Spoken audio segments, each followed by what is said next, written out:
All right, what's going on, everyone? Thanks for joining tonight.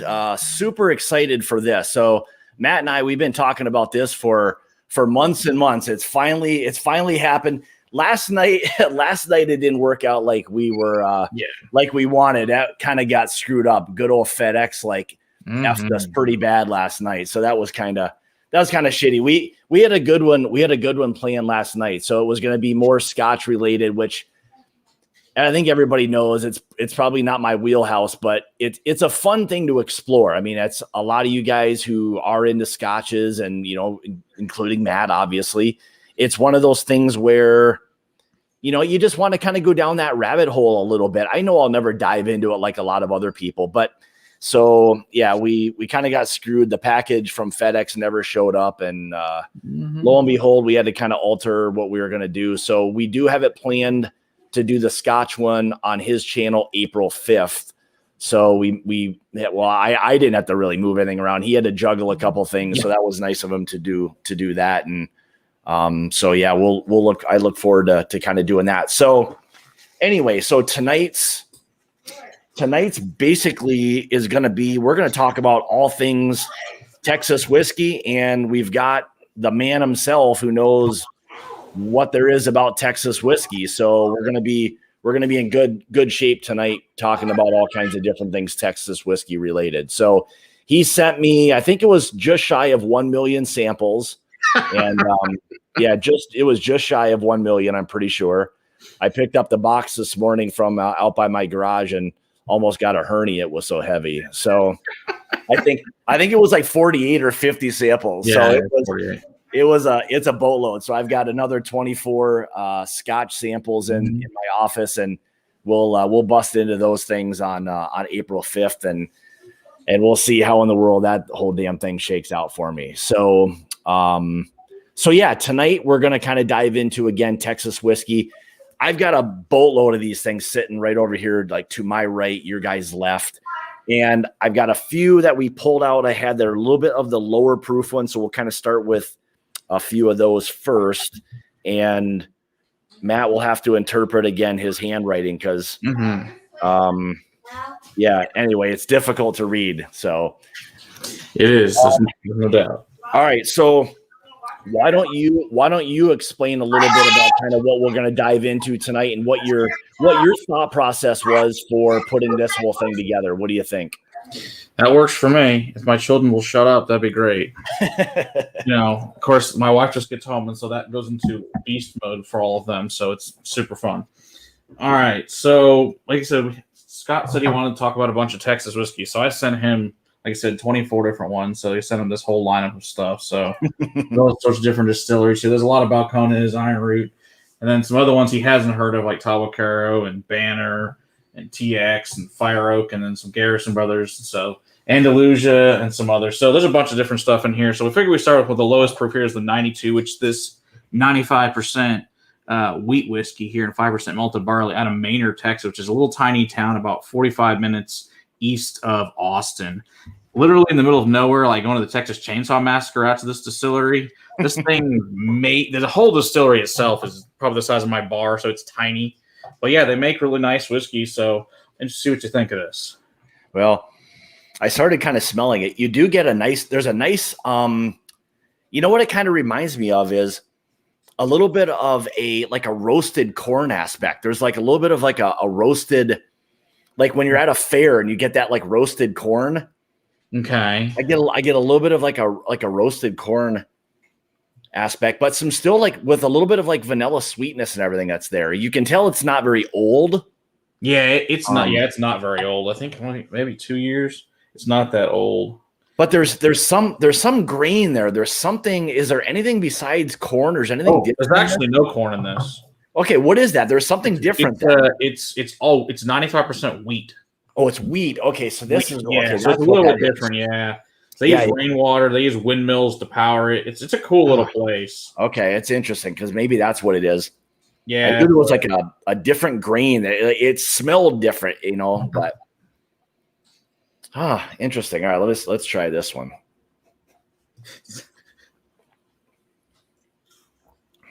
Love what Jason says. It's the boxes from here, like the Omaha steak packs. Yeah, exactly. Hey, and they won't break. Holy Christ, that was a thing, man. Jason, I think's got a box from you, and it is packed like you could kick that thing all over the place, and there is nothing going wrong with that at all. So. That's the point. Is like, that sucker's wrapped and tight, and it's just not going to happen. It is not going anywhere. DJ, thanks, buddy. Yeah, see me do at least 10 samples. If I do 10 samples tonight, I'm just gonna be well. I'll be something. We'll say that. I'll be something. So maybe that's why we're starting with these. But yeah, and I figure you should probably just do sips of them. Probably the safest bet because, like I said, it's going to grow from here. Yeah, this is the weak stuff, and then we'll go into some really heavy hitters of heavy stuff. Yeah, you can. Yeah, there's just. Did you say this is 100% wheat? 95% wheat. 95. So, okay. This reminds me of like a young old fashioned. It's got a lot of orange in it to me, but then it's got that. Dusty wheat to me. Yeah, maybe that's what I was getting with like the roasted corn aspect. There was something grainy about it. Yeah, so, it's super grainy. Yes, but in a good way. Young says a 10 sampler will be unlock the true hawk. He's not going to finish them. Good God, if he tried to finish all 12, he'd be in trouble. Oh my God, drink half a freaking bottle tonight. I'd be an absolute mess. So it would be. No one wants that at all. No, nobody. On the computer's bad. No one wants to see any of that. So no, this is a different one for sure. I like it. There's something I'm trying to pull like out of this. I don't know if it's a little bit of like a fresh hay aspect. Okay. But, I get like cinnamon apples as well, like the crumbles on top of an apple pie. I can see the softness. Like there's that. What is that? Yeah, I guess it would be more like a light citrus, maybe like even like a light lemon or something like that. Yeah, I could always find orange. So yeah, the lemon. Yeah, I can definitely see the lemon there too. Yeah, I guess it could be very citrusy or something, but yeah, it's nice. It's a nice, good. I figure it's a good place to start for a good small distillery. That's doing a good job. And I think that's it's kind of interesting. It's different. Yeah, because this is the only product actually release besides a vodka. Now, if you go to the distillery, they have all sorts of cool beer finishes. So these guys are huge beer guys. So it's funny. Like the tasting room, all the walls are covered in beer bottles and beer cans. So they go to local breweries and they do a lot of barrel finishes with different beers. All right. Well, that's kind of cool. You know what? Speaking of that, do you get a little bit of like and I don't know if this is just like me grasping for something, but do you get a little bit of like a tequila aspect? Tequila. Okay. Like, there's just something it's so different to me that I'm like, it's kind of a different, like maybe a little bit of like a tequila kind of aspect to it. I would even go more like mezcal. More like it's got a little bit of that smokiness that mezcal has. Yeah. I can definitely see that. And maybe that's where I thought like with the kind of like the dusty corn kind of aspect to it or something, but right. Yeah. Cause all the wheat's local too. So, yeah, that's interesting. Thanks, Aiden. I appreciate it. Once I'm done with this Driftless Glen, I'll move to the Brimstone. Okay. Yeah. I think I had a Brimstone from when Eric dropped off some stuff. Actually, this was back when I did a little bit of a tasting here and some guys came over and all that. So it was kind of interesting. So. Oh yeah. There's a Brimstone here anyway. So at some point we'll get to it. Yeah. What's up, Big Sexy? Travis. Yeah, I like that. That's an easy sipper. And I wouldn't say that's something that's typical of like what you would expect from Texas, but I like how they're doing something, different, a little bit, maybe unique, like that. So that's kind of cool. I like that. Yeah. Like I said, super. It's only run by two people. It's really cool. They're both, I think they're both chemists. So it's always fun to see these whatever. I think one's a chemist, I think the other one's an engineer, something along those lines. Okay, but right. They started their still with a keg. Their first still was a keg. Really? Okay, so these guys are like true crafters then, aren't they? Oh yeah, and then now they have a still they ordered from China, They said, yeah, this was the scariest wire. There's like, we hope to God this still shows up. We just sent them a ton of money. But thankfully it showed up, now they're making it on a still. So yeah. But yeah, it's a cool little place though. But yeah, it's worth going out to see if you ever get down to that area. But yeah, it's a tiny place. How far is this place from you? About 4 hours. Okay, so a little ways away. So yeah, most distilleries are further away from me. Most are down in the hill country, which is about 4 hours south of here. Okay, all right. So you kind of have to make a day or two trip out of the deal. Yeah, then. Exactly. Yeah. Okay. So I'm curious to know if anybody else is drinking any Texas whiskey along with us tonight and what it is. And I'm sure Matt will know exactly what it is, where it's from, what the mash bill is, all that good stuff. So, all right. So my next one I'm going to pour, I think is this maybe Andalusia 818 or something, or 8? It's a 50. It's a 50%, or I don't know. You want the BIB, that one? Oh, yeah, that's what it is. Okay, 818. Yeah, Yeah, so this is Andalusia, which is out of Blanco, this is the very first bottled and bond whiskey made in Texas. Okay. So you're lucky to get this one. There's probably almost nobody outside of Texas that even has this, to be real honest. So yeah, this is say that again. So this is the first bottled and bond out of Texas? Correct. Really? So nobody else. So why? So why is that? Why is the bottled and bond such a well? Most whiskeys in Texas never make it to 4 years. They pull them out of the barrel before 4.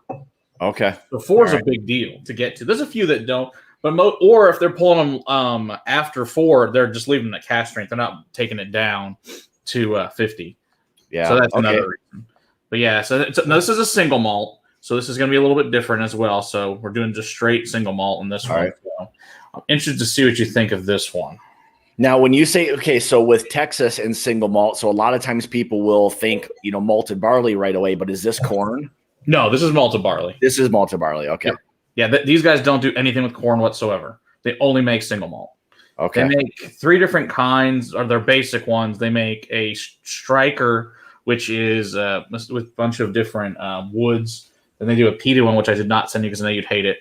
And then they do a one that's a triple distilled, like an Irish style. And then they do a bunch of finished ones and cask strengths and all sorts of cool stuff. So I did send you one of their special ones, though, too. Okay. Yeah, this is interesting. Like, there's something I get on this that's like very like strawberry, like berry related.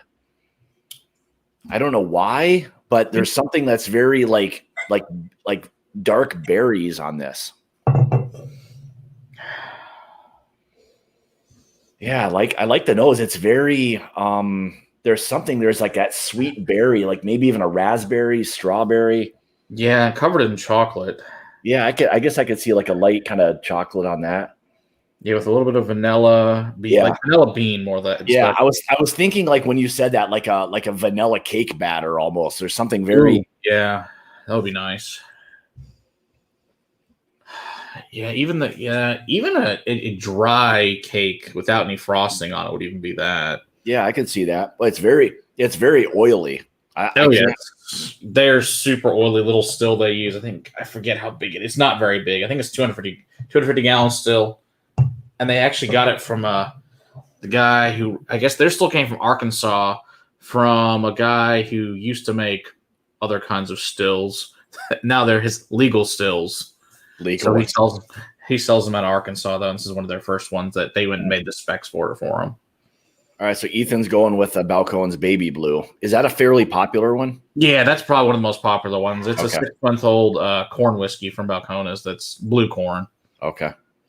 But it's super candy sweet, that one. I did not send that one. I figured you probably already had that one. Yeah, I think I actually had it. I know Eric had dropped off a couple things like last time we got together. And so that was kind of nice. My boys at cigarclub.com, got to thank them. So they're giving part of the giveaway and everything tonight. So if you guys are into cigars, definitely get in on that deal. It's they're doing the it's a 5-pack. It's a custom cigarclub.com customs, and you can only get it through subscription. So anybody who gets in on the deal will be getting something that you can't just get anywhere. So get in on that deal. Just trying to read the old. Oh yeah, all the chat, all that fun stuff. Yeah. Yeah, I like this. I mean, you do get that malted barley aspect. I think as this opens up a little bit more, it starts to kind of come out a little more, but still that little bit of that dusty chocolate, those berries. Yeah, that's nice. Yeah, a lot of it translates on the palate too to the strawberries, raspberries. Now they do use new oak on these, so they're going to be a lot darker than like a Scotch, and so you are going to a little more wood heavy because of that. But in a good way, not in a bad way. Just yeah, more traditional. I guess the one thing I probably have to like always factor in is that like that oak and a little bit of that tannin that you get from the oak. I mean, I may not say it, but just it's there. It's always there in a Texas whiskey. So I mean, that's a consistent. That's pretty much how you know it from Texas, is that consistentness from all the Texas whiskey. Jesus, yeah, yeah, that's nice. I like that. I mean, it's. I think I like with it being the malted barley, I like the fact that there's a little bit of that char. There's a little bit of that kind of smoke and everything in there that kind of alters that normal like malted barley like you like I associate with like Scotch. And so, I like this. I think I like that more. So, I figured that. Yeah. I don't mind some smoke. It's just like whatever the peat is and like dirty earth is the one thing I struggle with. Yeah, I did not send anything remotely like that to you for the Scotches. So yeah, it's okay. So what do I have here? This looks like I don't even know. This looks like Ferbalicious or something. It's probably Fire Oak. Okay, maybe that's yeah, that is what it is. This is 47.5. Does that sound right? That's it. That's Fire Oak. So. This is another one down to a little bit north of Austin. Okay. Is this Fire Oak? So this is a Texas bourbon. This is a 2-year-old. Let's see what you think. This is one almost nobody ever talks about because people forget it because all the bigger ones kind of outshine it. Well, and that's the thing with Texas whiskey. It seems like you get like a few of the big boys seem to kind of dominate and just kind of take over, and then all the small guys kind of get left, out of the loop, so to speak. And I don't know if that's, I don't know. I'm going to say by design or anything, but partly is they don't have any distribution outside of Texas either for a lot. Like Andalusia does not distribute outside of Texas because Texas buys it all, and they can barely keep up with demand here, let alone go to another state. Okay, which is a good problem to have when all your product keeps getting drank. Yeah, but it means you can't go to the other states. Now, like what we're drinking right now, like what kind of quantity would they be pumping out? Like how much of this, gets to the market? Like what are we talking, bottle wise, roughly, you think? Not tremendous amount. A lot of their products as like, besides their standard releases, everything else becomes distillery only stuff because there just isn't like a lot of them. It's like 2-3 barrels, not a ton. So a lot of these other ones. So, or, when they run out for the season, they're out for the season. Can't make any more. It is what it is. Yeah. I figured a lot of these things would be very small and on a small type of scale, like very crafty, kind of deal. So yeah, a lot of them, it's like if they make a barrel every few days, that's good. I mean, some of them are at a barrel a week. Oh, okay. So they're making that little of it. Yeah, some of them are. Just depending which. No, I don't think any of these particularly are, but I know some of them definitely started that way that are up here tonight because I've talked to them about it that they were so excited to get to 1 barrel a day. Okay.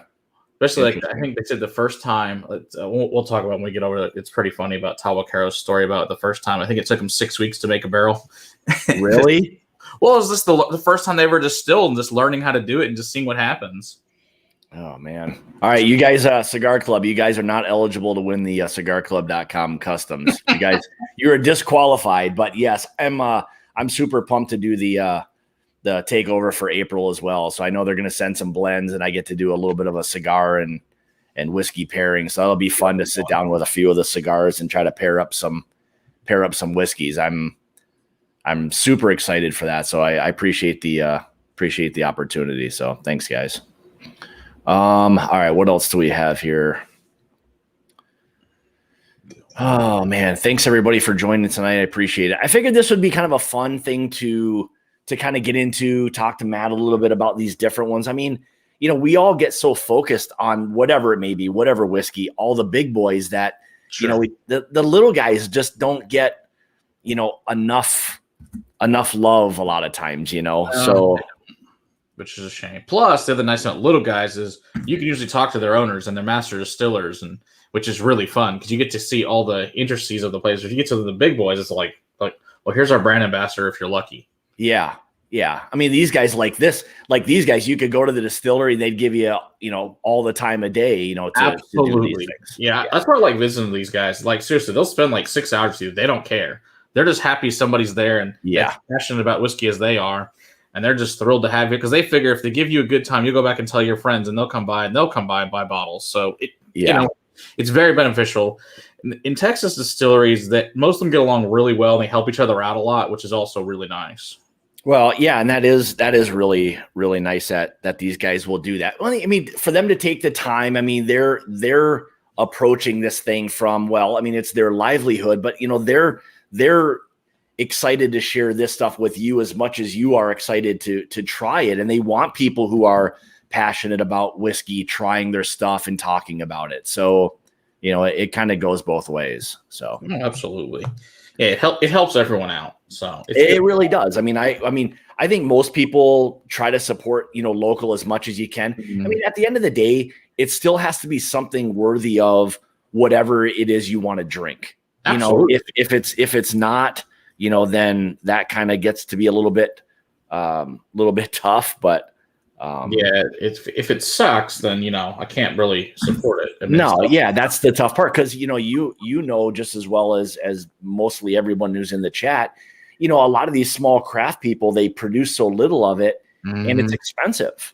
Yeah, that's why it starts at $50 a bottle. Yeah, if it's expensive and shitty, nobody wants to do it. As much as you want to support local, it just you can go and get a $50 bottle of something else somewhere else that's tried and true. Absolutely. So yeah, you get one chance as far as these craft ones. And if it sucks, well, I'm not really interested after that. Ooh, that's nice. That's very very sweet. Yeah, this one's a super sweet, nice. It's a nice little oily corn one. But I think they do a good job. Like I said, nobody really talks about these guys. But yeah, they're doing some fun stuff. But this is their first product on the market. But yeah, it's good stuff what they're doing. Yeah, I like this one. And what kind of age do we have on something like this? This is 2 years old. 2 years, okay.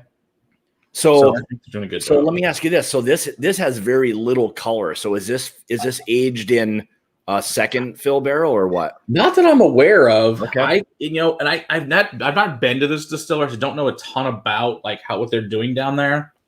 And it may just be because they're in the hill country, and it may just be this what theirs looks like after 2 years. Okay. It just they're I don't know what the warehouse they're keeping it looks like either.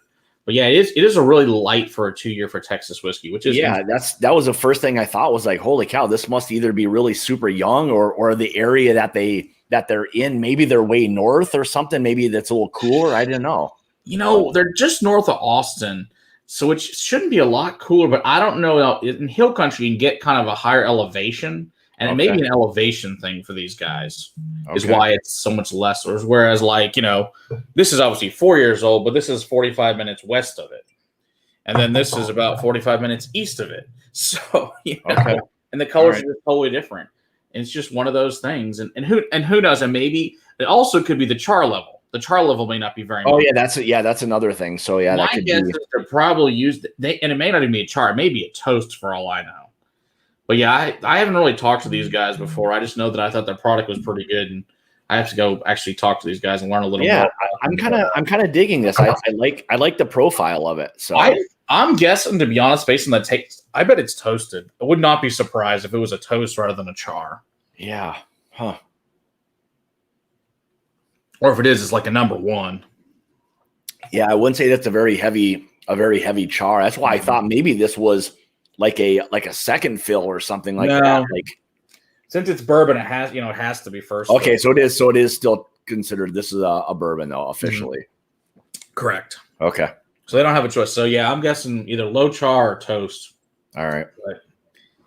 Thanks, Ethan. I appreciate it. Cheers, Scott. LoveCigarClub.com. Yes, sir. I agree with you there. I like Texas whiskey, but it's definitely been hit or miss, like y'all just discussed. It is. I mean, that's the thing. It's a whole different profile. It's a beast of its own, and this is why I was kind of excited to do this because I knew Matt would hit me with some really interesting and fun things, and I like trying a lot of different stuff, and so far these have all been, I mean, completely different. So this is nice. This is enjoyable. Like if you want something that's just like get home, have something nice and easy to drink, perfect little, perfect little pour it's here. not expensive. I think this bottle's like $25, so it's not expensive either, which is nice. And what's this one called again? What is that? It's called Fire Oak. Fire Oak. Okay. Yeah, you want to see the logo. Yeah, that's what the logo looks like. So yeah. It's a cool bottle. Works good. Yeah, it's a nice little pour, that's for sure. So all right, let's see. So I've got next up in the lower proof category. Now we're back to the this is going to be a 50%er. Maybe this is like Rebel something. That's probably Real Spirits. They're straight malt. Okay, yeah. Okay, that's what. Okay, this is a malt whiskey. Okay. Yep.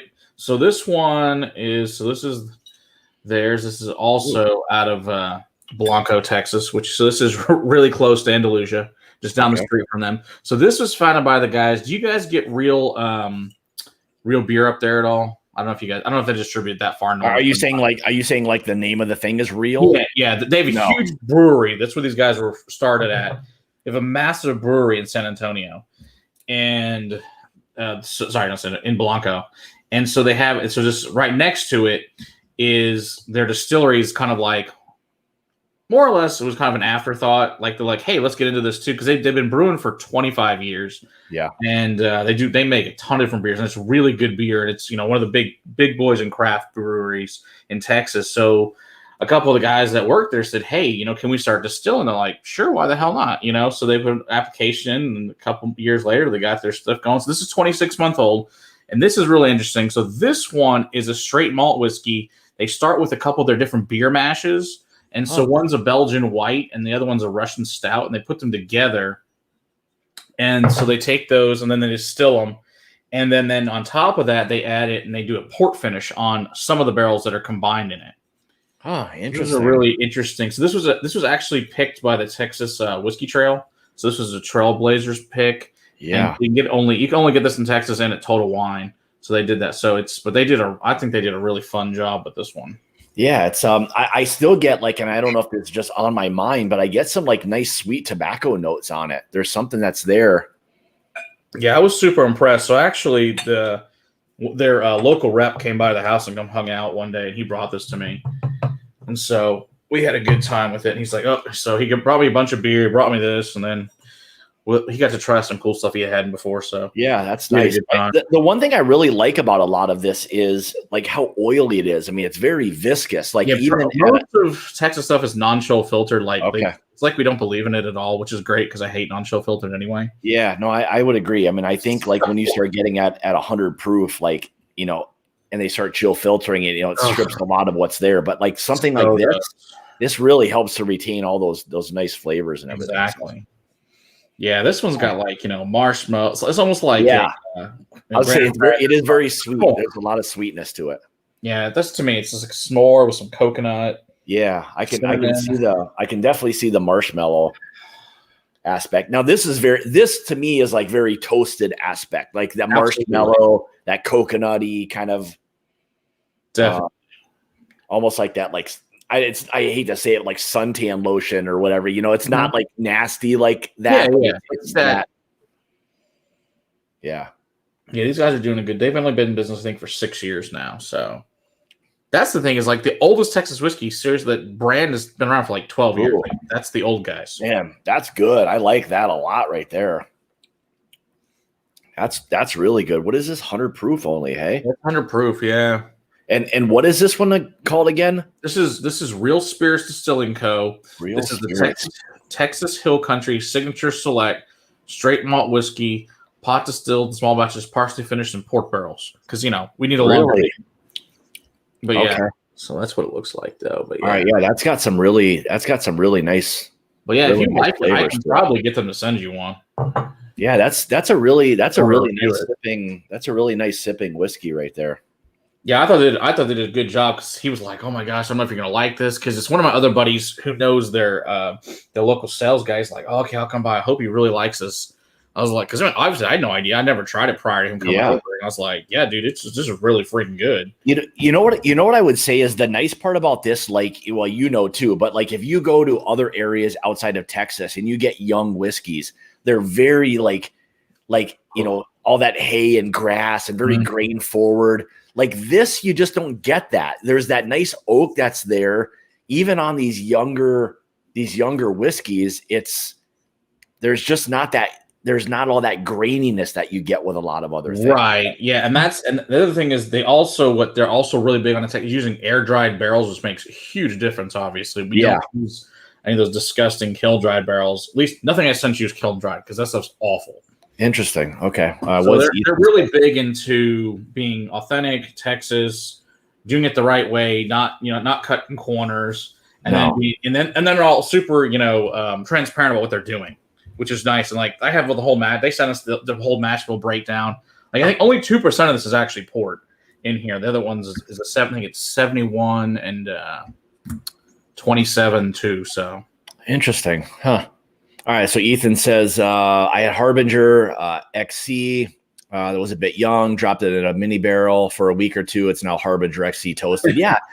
You can see, I mean, that influence, I can imagine. I mean, to monkey around with different barrels and finishings, it's a cool and fun thing to do. So yeah, and Iron Root of all of them, that and Balcones, man, that's like going to playland for whiskey because they have every kind of barrel you can think of, and they experiment constantly. Well, and that's probably the fun part about being one of the big boys. They've got the money to buy all these different things and experiment with all this different stuff. Right. So, I guess the last 2 years in a row they won best bourbon in the world. Really.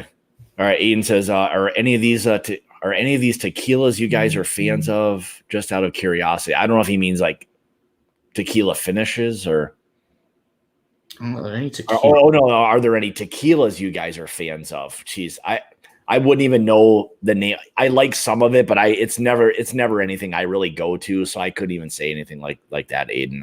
I don't know any brands off the top of my head, but yeah, I like Casa Noble does a good job. I like their Hoven a lot because it comes out at cask strength. I think that one came out at 102, which was really nice because most tequilas you get are 80, and it's like boring. Yeah. Was it Juan number one? Is it tequila number one? Is it Juan number one's really good because that one's finished. And that sucker comes out. It's an extra añejo, and it comes out super dark. It's like drinking a whiskey. And that one's really good. Those are probably the two I probably drink the most of as far as tequila goes. But most of the time, obviously, it's whiskey. It's not tequila. I just never really sip on much of it, to be honest. I like some of it, but yeah. This is really good. I'm digging this one. I really like this. Yeah, I think they did a really, really good job. I was really impressed because I've had the regular product's good too, but this special one they did an excellent job with. And you said this is finished in what port? Port, yeah. Yeah, you can see the influence for me on that. Like the finishing part of it comes out very late, but it's there. Like as it opens up and sits on your palate, you start to get a little bit more. Right away, I wasn't getting it, but more you kind of sip on it, there's definitely some of that finishing aspect. Yeah, you start to get those plums and dark fruits on it then at the end. Yeah, so it's only 2% of it's the port finish, but it's enough, which is interesting that it's only 2%. Is imagine if it was even more. Clearly, if it was more, probably would have taken over. Yeah.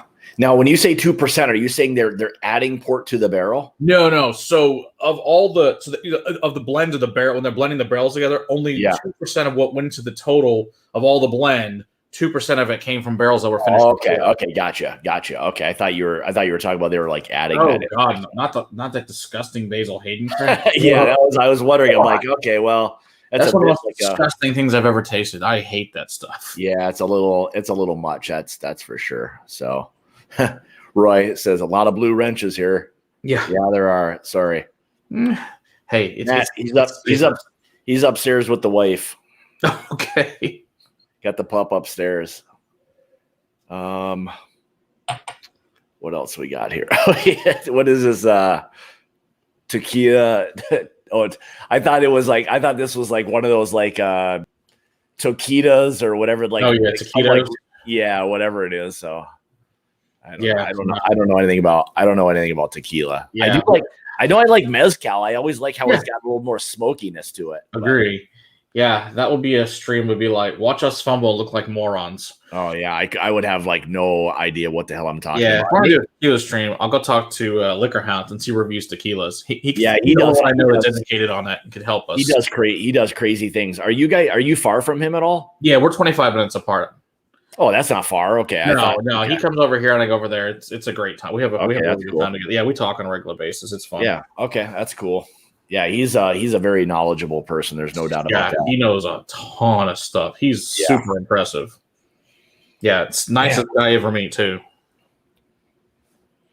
Man, I'm really liking that. So these are the kind of guys like you like to talk to and like dive into and like just learn a little bit more about the people behind the brand, and especially doing some different things with some finishing and all of that. That when you start finishing stuff, that takes some skills. I mean, not anybody can just do that. So no, because it can go sideways real quick, and in a bad way. Very quick. All right, I'm setting that aside in the favorable pile. All right, so we burned through 4 of them. Can I do a wheel of death now and pick one and see where we're at? Well, I think we should let's do the Austin 101 because that's the next. Okay, this is the one that looks like you might have peed in a. Yeah, that's one. All right, so this is a light whiskey. So which obviously this thing gets taken up to 190 proof before it gets distilled and put. And so they actually finish these. The barrels, since they have to be used barrels, these are Garrison barrels that they're finishing this in. All right, this will be an interesting one. So this is super interesting. So we had the owner on of these guys. They use white corns. So they use the Still Austin. So they use the same mash bill Still Austin uses. Okay. And then go finish it in Garrison barrels. And it's 101 days old, 101 proof. And so these guys used to be, so if you look at the logo there, it counts to computer monitor. So these guys were computer engineers prior to being distillers. So it's kind of a cool thing. Yeah, super nice people, really knowledgeable, just fun and shockingly interesting to see what you think of it. Oh boy, it's got a little bit of proof on it. I like DC. I woke up and dreamed that I had world's largest margarita, looked up and there was a salt around the toilet lid. I wouldn't even call that waking up from a dream. That's a nightmare. That's a nightmare for real. Oh, that's awful. That is awful. Wade, thank you, sir. Appreciate that. So Wade says, what are some of the cigar recommendations to pair with Texas whiskey? Garrison Brothers and PDU Iron Root are my favorite. So, I mean, to me, you want a heavy cigar. I mean, I would always go with Arturo Fuentes Opus X's with just about anything. But those are the ones, if we're going to smoke, that's what I'm smoking. Yeah, Jesus. Well, you're going like baller style right away, for crying out loud. Jesus, you went right into like the pappy world of cigars, for crying out loud. Oh yeah. Well, thankfully there's a couple of really good cigar shops here, and they get those stuff, and they get like I really like the Chateau Reserve and the Perfection A, which is a 9-inch cigar. Yeah, thing's amazing. Is the 9-inch? Is that like a Lancero? Is it like skinny? Yeah, is it just skinny. Yeah. So okay. Yeah, and that's the thing. I mean, a Lancero. I mean, the smaller they are, a lot of times, the more punch they really pack. I mean, they'll knock you on your ass. Serious punch. You have to be careful with them. But even in the Chateau, I think it's 7 inches. The Reserva, but usually either the Perfection 4 or 5. Those are good. Those are probably about. I think those are 5 inches each. The Perfection 5 is a little bit thicker, and it's a punch. So yeah, those are good. Yeah, all their cigars are really good, but yeah, they'll also knock in your ass. Yeah, that's like, you got to be careful when you're like smoking like a Lancero or something like that. I mean, that's a lot of power and a little small ring gauge. I shouldn't say little. And those are, and I know Dave from Cigar Club has talked a lot about this, but I mean, the smaller the ring gauge, the more difficult it is to roll. So a lot of people always want big fat, like Toros and things like that, which are good, but they're not the most difficult to roll and all of that. So because I mean, these guys are basically like the old Cuban style, that they get everything there, local there in the Dominican, and everything's theirs rather than from other places, and they're the best in the world currently. So hey, the podcast is in here. So hey guys, how's it going? I'm not sure if it's Will or Grease. I don't know which one is lurking in here, but thanks, guys. Appreciate you jumping in. I'm torn on the light whiskey. What do you think about the fact that all distilleries are starting to put out light whiskeys? Historically, they're putting it out to avoid tasting like bourbon. I think here's my thought on that is the light whiskey, I think, became kind of more of a popular category because it was so goddamn much of it. They made so much of this a while ago that now people have caught on to a little bit of the profile of what it is. I mean, it's very sweet. It's high proof, as you guys are well aware of.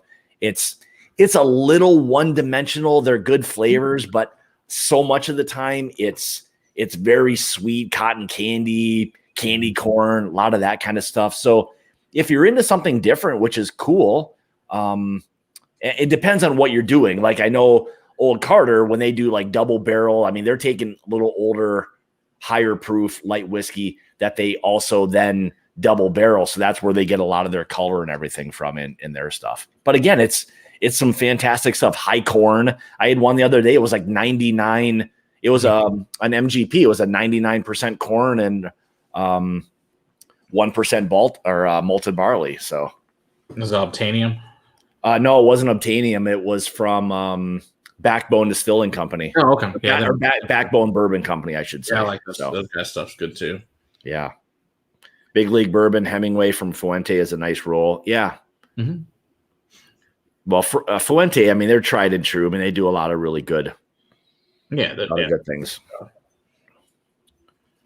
Yeah, Astons are good. I like those too. Those are pretty good. Mm-hmm. Yeah, see, there's that profile. I mean, it's just sweet, approachable, nice little spice there on it. A little bit of, I wouldn't say black pepper. This is probably a little softer, like more of a white pepper. Agree. But really, really nice. Yeah, I couldn't believe for 101 days old. I'm like, this shit's good. No, it is. It's very approachable, easy to drink. So get you in trouble quick, and it's an awesome. We when we had him on the channel, we did a bunch of cocktails in too. It made a ton of really awesome cocktails. You could get in serious trouble. We were supposed to do I think the show ended up going like 3. We got off. It was like 3.5 hours, something like that with them. Oh, it was amazing. Man. We had a great time.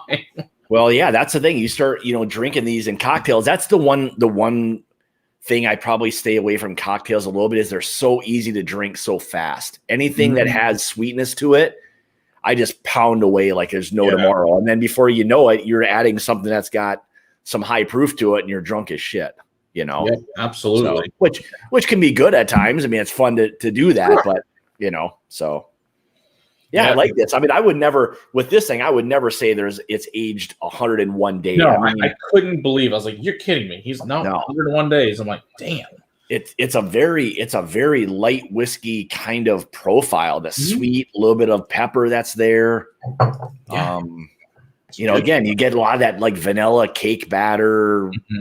Yeah, because it's 70% white corn, then 35 Elbin rye, and then 5% wildflower malted barley. Yeah, see, I'm not getting like a ton of rye. Maybe that's a little bit of the pepper that's that I'm getting. That probably.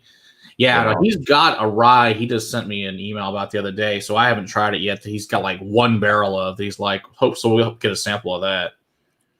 So that should be fun to see how that turns out.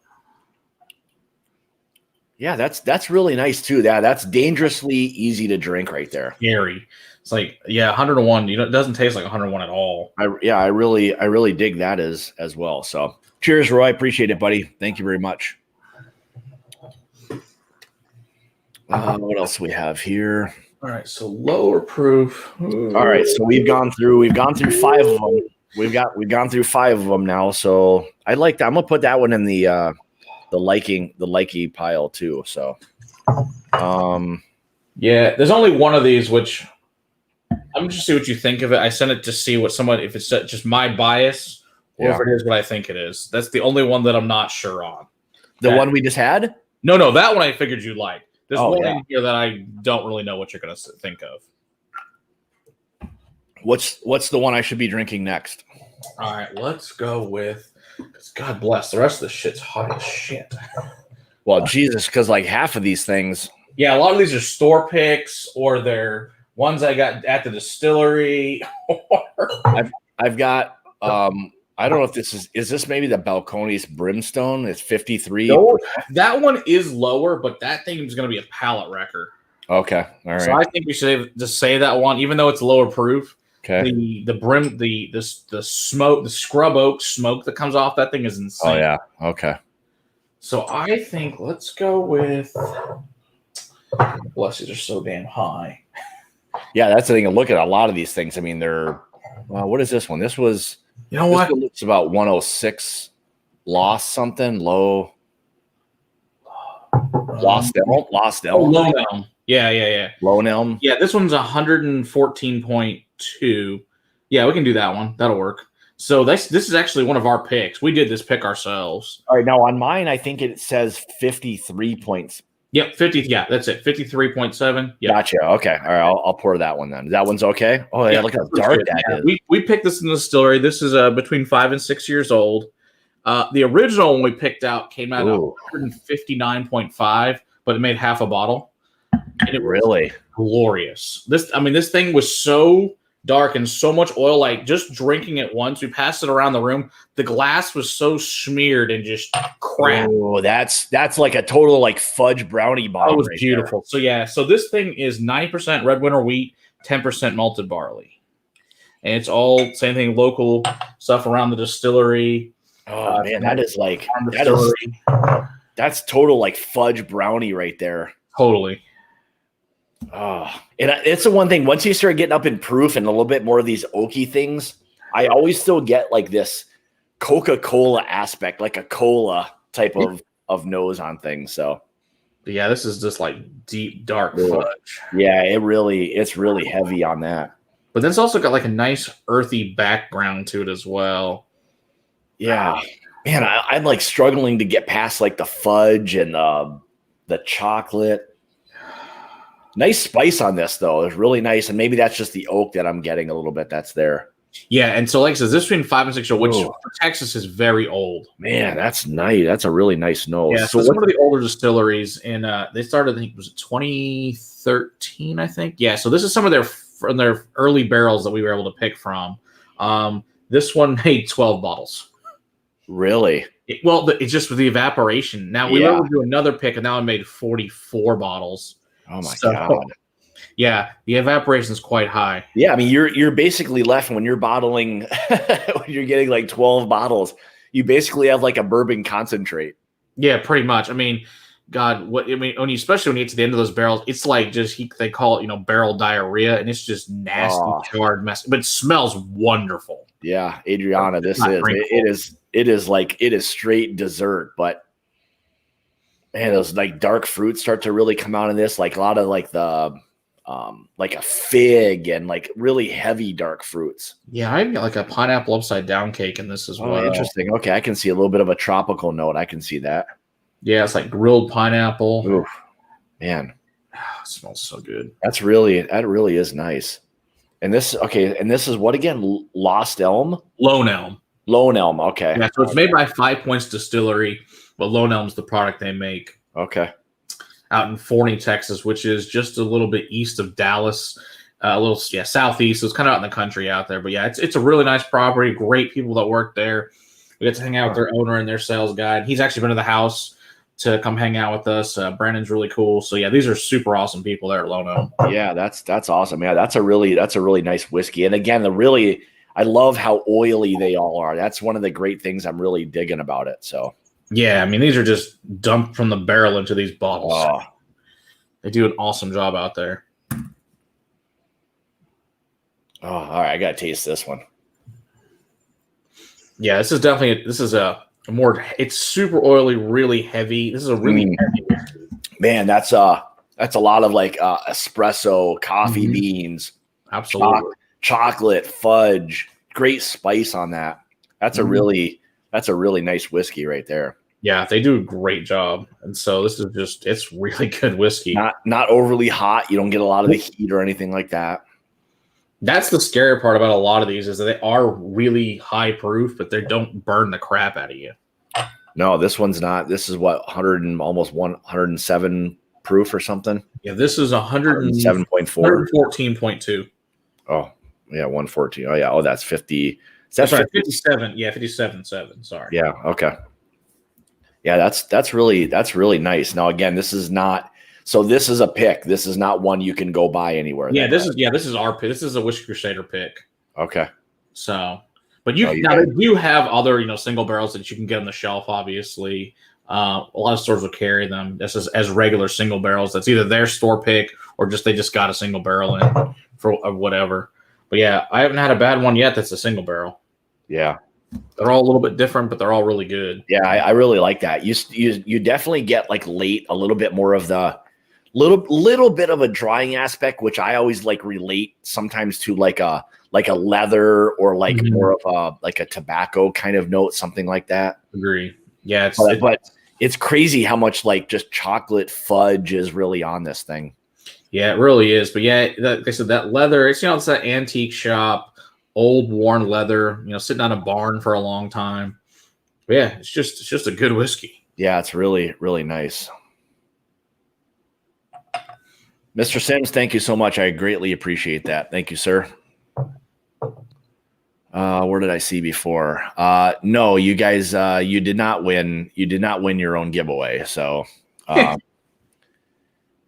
little bit about that, but that'll be coming up. That'll be coming up pretty soon. So anybody again wants to enter, you get that. The Cigar Club Customs and the old early times bottled and bond. So it's a good. This one has gotten really difficult to kind of find. Like I got it in Kentucky, but we never really see this one here, not the bottle and bond by any means. So it's a good, $25 bottle, but it's not the easiest thing to get. So it was until Sazerac bought it. And that's the thing. And I think these are still a little bit of the older ones. So yeah, those are all the old ones. Yeah, I don't think Sazerac has gotten their dirty mitts on it yet. It'll be a few years before we get their version of it, which I'm sure probably so not be as good. Which means it'll be more expensive and not really even harder to get a hold of. So exactly. So thanks, guys. We'll really appreciate that. Be super fun. Yeah, I saw cigarclub.com the other day. They were bashing my early times. How dare you guys? It's a good like kind of everyday kind of pour for the most part. I mean, you're not going to get like it's not going to be overly complex or anything like that, but it's a nice, easy, inexpensive bottle that you just getting more difficult to find. So exactly. I really like that. You guys nailed that. That's a nice pick. All right, that's going in my likey pile. All right. Oh geez, look at these guys. These Cigar Club guys, I'll tell you. Jeez. Man, oh man. Brutal. It's like a comedy hour up in here. Apparently. Jesus. All right. So let's see. Oh, Jesus. Yeah, that's the thing. Yeah, you guys, some people can get this stuff. Some people can't. I don't know what it is about the allocation, but whatever it is. So yeah, here, like last year at the Sonic, they couldn't give it away. Like they're like, it's really good. You couldn't get it now. Sazerac buys it. Oh, it's going to be gone by the case. Well, and that's the thing. We all know what will happen once Sazerac gets a hold of it. That's screw it up. Exactly. They'll take over, and then nobody will get it, and everybody will want it, and that's just how it goes. So exactly. I got a couple backup bottles, so I figured I'd be okay sharing one with someone. So exactly. All right. So okay, let's see. I'm gonna get rid of this one. That's a nice one. That's one you just want to sip on for a little while. That'd be a really nice cigar whiskey right there. I'll tell you. Oh yeah, for sure. You need something that's nice, like even I think with that, there's enough sweetness and proof that's there that could hold up to medium body, something with a little bit of like a peppery kind of aspect, a little bit of to kind of work off of each other, so they're not so like matchy. Agree. So that'd be a nice one.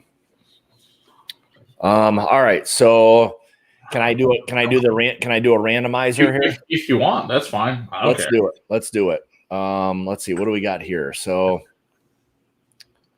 all right. So this one says, I think 57.5. This looks like a Garrison Brothers. Okay, that's Balmorea. Yeah.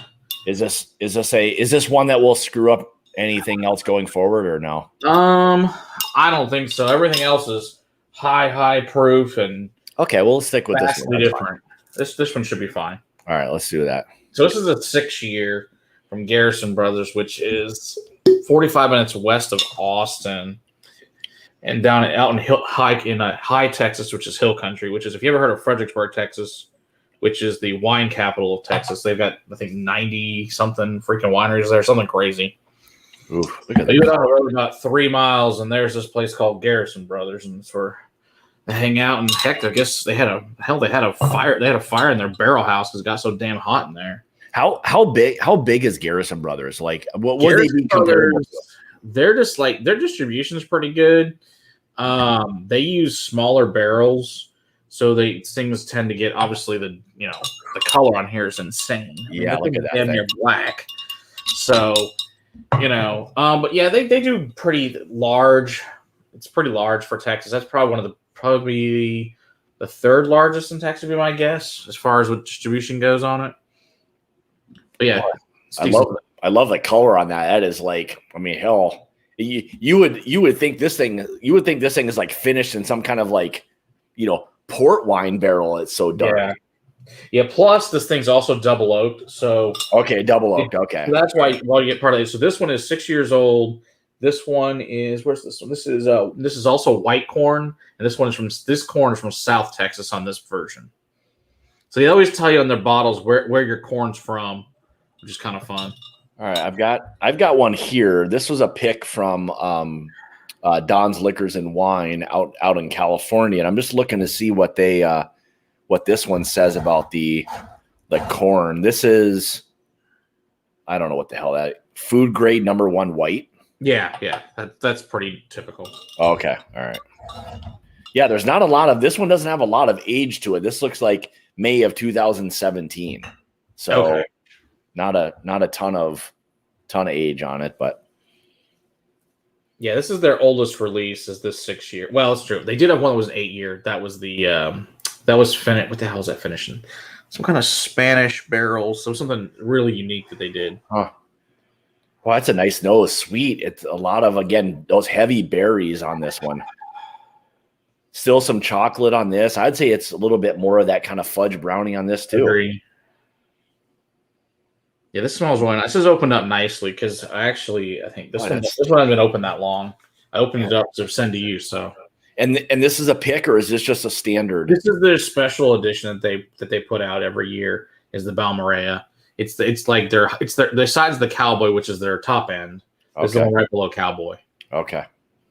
Yeah, I've seen some stuff with that Cowboy. That seems to be very limited. Is that right? Yeah, Cowboy's super limited. Okay. Yeah, and what is that like retail for? Is that a pretty expensive bottle? Cowboy's like, you can find anywhere from like $185 to like $250, $300, depending. Depending on where you get it at, because it's so limited. Just depends. Okay. All right, here's another guy who knows a little bit about Texas whiskey. Yeah. Just a little bit, right? Just a little bit. Oh, man, that's really nice, too. All right, let's give this one a whirl. Yeah, so this is going to be much more oaky than what we just had, though. That's what Garrison's kind of known for, is the earthy oakiness that they do. Oh, man, that's really nice. There's still the upfront sweetness with the nice oak. Right. Again, those heavy chocolates, that brownie, great spice on this. Yeah, and the white corn makes a big difference in this one, using that rather than yellow, in keeping away some of the oakiness that the white seems to give a little more sweetness to it. Okay. Yeah, it's definitely some nice sweetness that's there to it. Yeah, this I would say, as far as like the Texas whiskey stuff goes, is like this and the one I had prior, it's much more like rounded out, like you'd get from like a more mature like bourbon. There's not really any of the graininess. There's just the complexity that you look for in a really good bourbon. That's what these absolutely do. Boy, that's really nice. So this is Garrison Brothers, and what is it called again? Balmorea. Okay. Yeah, because I couldn't pick a harder word to use, Yeah, sometimes, just keep it simple with some of these things. But It's like, whatever, guys. Yeah, I guess, yeah, whatever that is. So I got this big clanky metal on it too, so got that going for it. Yeah, the one I've got, it's got a little tag. It's a little pick, but yeah, it's no metal. It's not as fancy as yours. This thing's a damn weapon. This thing's heavy too. It's like a weapon. But hey, whatever works. Big Chief, what's going on, my man? So deep and rich lets you know that it's a Texas whiskey, so special. Yeah, I would agree. It's all of that. It's deep, complex, rich. Great mouthfeel. It's all of those things. I mean, I love the fact that, like Matt said, they're not stripping a bunch of the oils and stuff out of these things, which makes such a huge difference. I mean, it makes even more of a difference on the high proof stuff. It makes a good difference on lower proof stuff to help add a little more flavor. But that extra complexity you get with non-chill filtered in a really already rich bourbon, that's crazy. So what does Wade say here? More release a little bit different this year. It's entering into our permanent rotation, similar to small batch and Honeydew. So rather than annual release, we'll be doing. Does he work for them? I don't know. Wade, I'd be interested. If you do, I mean, it's interesting to see, and hear from that. So yeah, I mean, if you work for them, that's great. So I mean, to get a little more insight, that'd be fantastic, because this is fantastic. So Charles Charles talks about the Estacada, which I've gotten Estacada. It's an original Estacada when it was only at the distillery when we were out there visiting a few years ago. But yeah, now you can occasionally find Estacada at the store, which is a wine finish. I'm pretty sure it's port, and it's really good. It's just really hard to find. Yeah, and ports for me at times on bourbon can be very hit or miss. Like it's either it seems to be one of those things where it's either really good or really bad. Like it's either way overdone and it's just not good, or you get the ones that just like they pull it at the perfect time. So cheers, bitches. All right, I think we know who this is. That's Sam. That's Sam. How you doing, Sam? All right. Man, that's really good. I'm digging that. I'm digging that too. It makes me more excited that maybe this will be a little bit on that kind of level. Maybe it'll be, with it being a pick, maybe it'll be something hopefully so. Hopefully something a little different. But yeah, I'm really, man, I don't even want to chug this one. I want to just savor this bad boy. So put it, whiskey cap on and drink it later. Yeah, that's true. Yeah, maybe I'll do that. I got that in the special pile. All right. I'm gonna roulette this thing again. Let's see what we come up with. Oh no, that's another Balcones. So I think we already did that. All right, what's this here? I think I asked you about this before we got into it. Is this like Palmer? Or is it maybe it's either B, like something? It's 63.2. It looks like malt. Hold on. I don't know what. If you say what it is it 64.3? Or no, sorry, wait, that's the wrong one. I got the wrong bottle. This is like, I don't know if this is maybe this is a Balcones or something. Could be. Is there something Balcones and then something else that starts with an F? F. I think this is an F. Like, all right. Hang on, people. I'm going to show Matt this. I'm going to make it for a second. It's got so that's definitely Balcones. God, what's that proof say on it? I think it says 63.2. Okay, I'm just trying to look at these proofs. Because I've got one that's 63.3, 68.3, 55. Yes, Jim knows. I am trying to decipher hieroglyphic. 65, 65.2, 60.5, 64.3, and 64.9. Hieroglyphics, yeah. Yeah, so I've got a rye, I've got rumble, I've got the Maltzilla. That's what this is, Maltzilla. That's what on the bottom. That says malt. That's what it is, Maltzilla. Okay. All right, that'll do it. Is this going to be a palate wrecker at all or no? It's going to be freaking amazing what it's going to be. Okay, I dig amazing. So this is Balcones. We haven't. So these guys are down in Waco. This is one of the original Texas whiskey to get to market was Baby Blue. So this is a Balcones. So this is actually a store pick by one of our friends at Big Country Liquor down in Fort Worth. Actually, our review of this is actually coming out on Thursday. So this is a French oak. So this is a French oak pick, which they usually do in the distillery called Froke. I actually think this is a little bit better. This thing's amazing. So they have this awesome tater sticker, though. The Maltzera Fury of the French oak. That's pretty awesome. It's Golden Promise, which is the same barley that Macallan uses over in Scotland.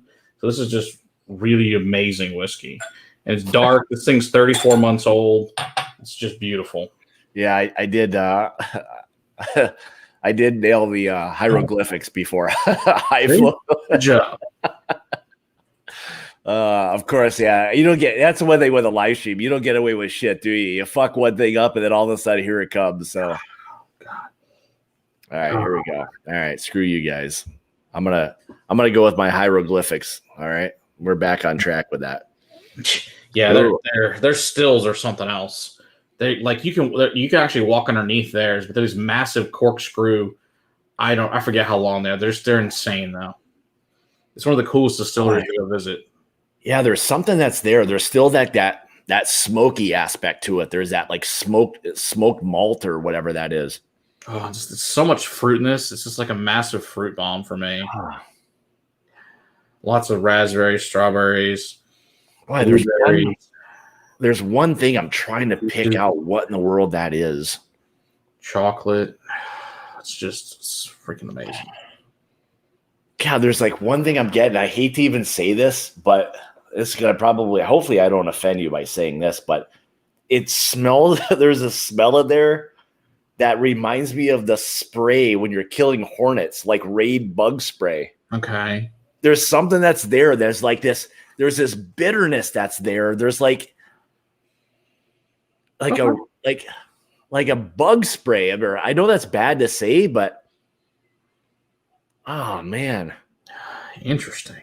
I don't know. I mean, I've never gotten like Raid bug spray on anything before, but maybe this again, I don't have a lot of yeah, exactly. There's nothing with malt. So yeah, and it's a whole different ball game. So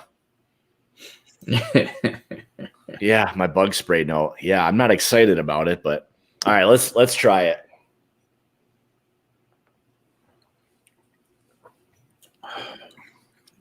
Oh, it's so good. Man, that is not my thing right there. You do not like malt, then? No, that's not for me. And to me, this is like one of the best things I've ever had from them. Like, I absolutely love this whiskey. We'll find someone that likes malt and give them the rest of that sample. See, I guess that's the thing. So, I mean, this is the interesting part about this. And this is where these different grains, can come across. People either love it or hate it or whatever. But yeah, for me, that's not, I can see where you're pulling out like the heavy berries and all that. There's like nice fruit and all that. And maybe that would be one of those things that would grow on you a little bit as you sat down with it and maybe gave it a chance. I mean, I'm being very like judgmental right away, but I think once we do the Scotch episode and you go back to this, I think you might change your mind. Man, maybe. I think at least it'll give you a better idea of malt in general from those episodes and go, oh, well, now I get all these other things I didn't get before. I have the reference to do it.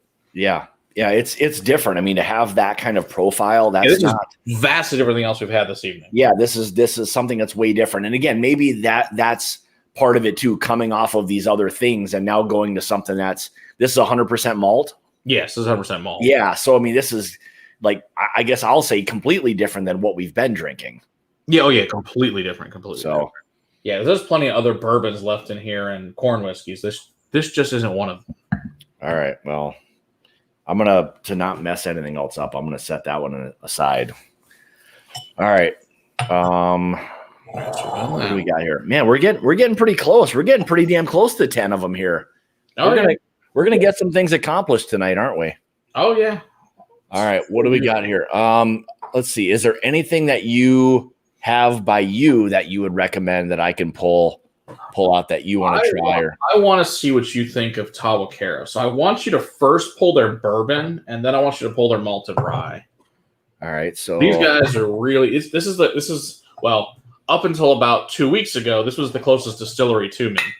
Now they moved 2.5 hours away, but that's a different story. Oh, it's okay. So I've got one here. I think this is what this is. This looks like it might say the Maharaja. Yeah, Taha. That's what it is. Yeah.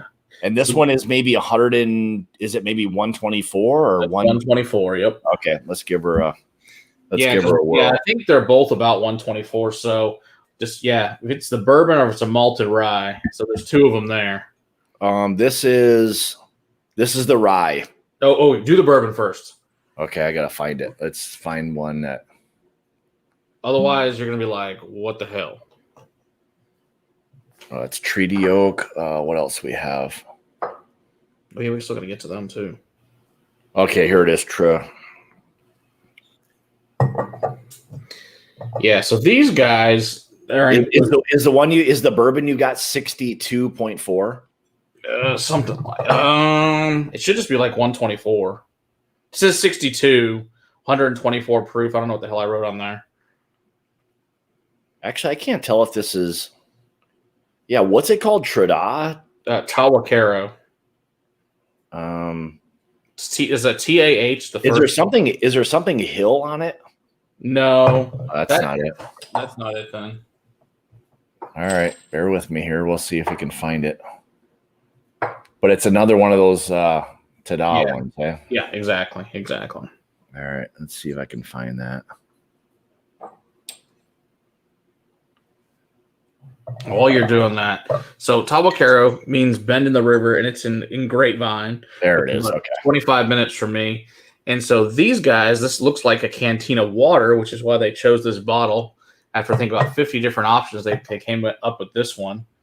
It's nice. They actually do the wax there in house in crock pots, which is kind of cool and fun. So we know the owners of this place. They're really great guys down the street. So they're moving down to Palestine, which is about 2.5 hours southeast of here now, because they have brand new massive Vendome stills that used to be part of the Hershey's factory. Well, they bought a bunch of their old stuff and they've been refinished. I think they're 1/4-inch copper, which nobody even makes anymore because it's so expensive. They're beautiful stills. So what this one is a 4 grain. So it's got the corn in there, but then it's got 13 rye, 13 barley, and 13 wheat. So it's a really interesting combination. And they do all sorts of cool things. So they use the blue corn, they use purple corn, they use red corn. So sometimes they combine the blue and the Bloody Butcher, which is the ones they use at Balcones and Iron Root. Yeah, it's a nice nose. Yeah, so this is going to be totally different. So this is the closest one to me. So the terroir changes vastly being up here in North Texas compared to the other stuff we've been drinking down in Central.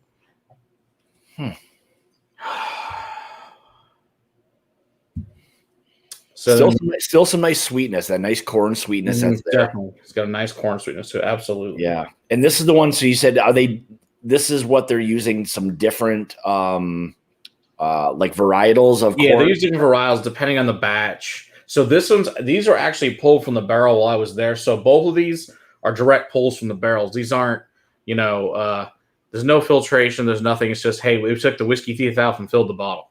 All right. That's pretty cool. That's the best. Yeah, this is the best. This is just pure unadulterated stuff. Yeah, I've got some stuff called the Purple Haze from them, which is their combo of their Bloody Butcher and Blue Corn too, which is another fun, different one that we're waiting to age out.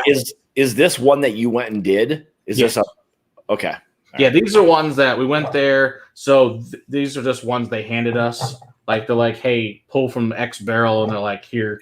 That's what this. They came to the house and gave them to me, and they're like, oh, we pulled this one for you too. It's like, okay. And this is actually the batch one of their malted rye. Okay. When and that's cool. Like when you get that malted rye, it does something completely different. It's kind of a cool profile. So it's kind of neat that the malted rye is in here. That's why I wanted to do this one first, so that you could pull it out when you go to the malted rye after it, since the malted rye is in here. Yeah, nice little pepper note on that.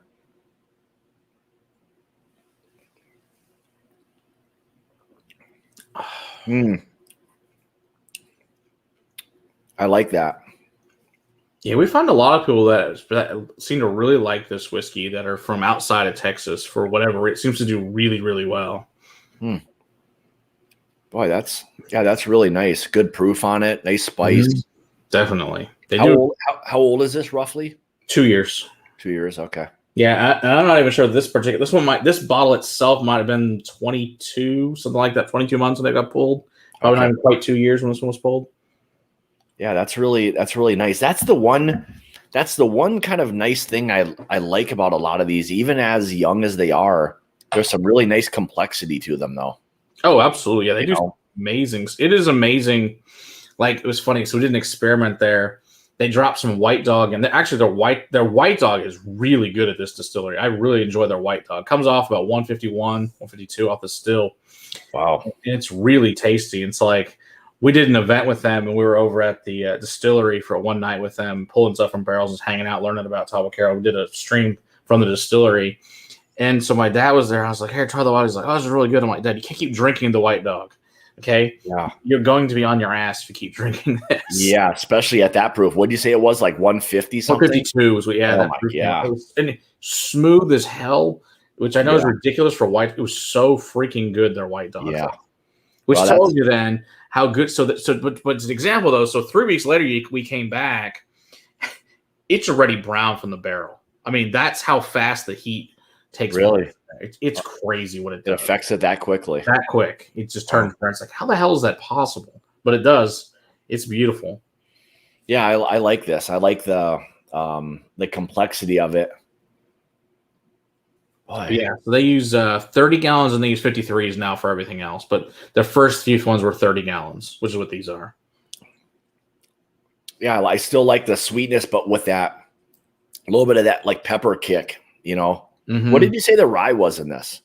Oh, God, it's a malted rye. He told me what varietals. I can't remember because the malted rye actually, it's 6 different varietals of rye that go into it. Okay, all right. Yeah, and I know that the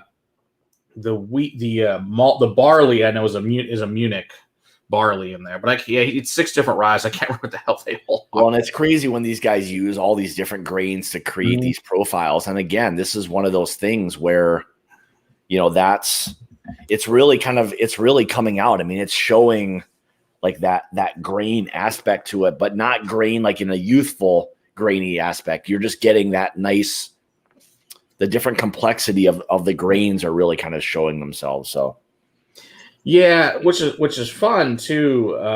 It's just all the grains and it's cool because these guys are straight up like, we were actually going to get to, so right before COVID hit, unfortunately, we got a call. They wanted us to we were actually going to get to go over there and start the whole process, mill and everything. Mm-hmm. And we were going to teach us to distill. And we're going to get to distill on their stills, do the whole process through, and then come pick up our barrel up in 2 years, which was going to be awesome. But and unfortunately, with COVID, it got canceled. Yeah. So now they moved away, so it blows.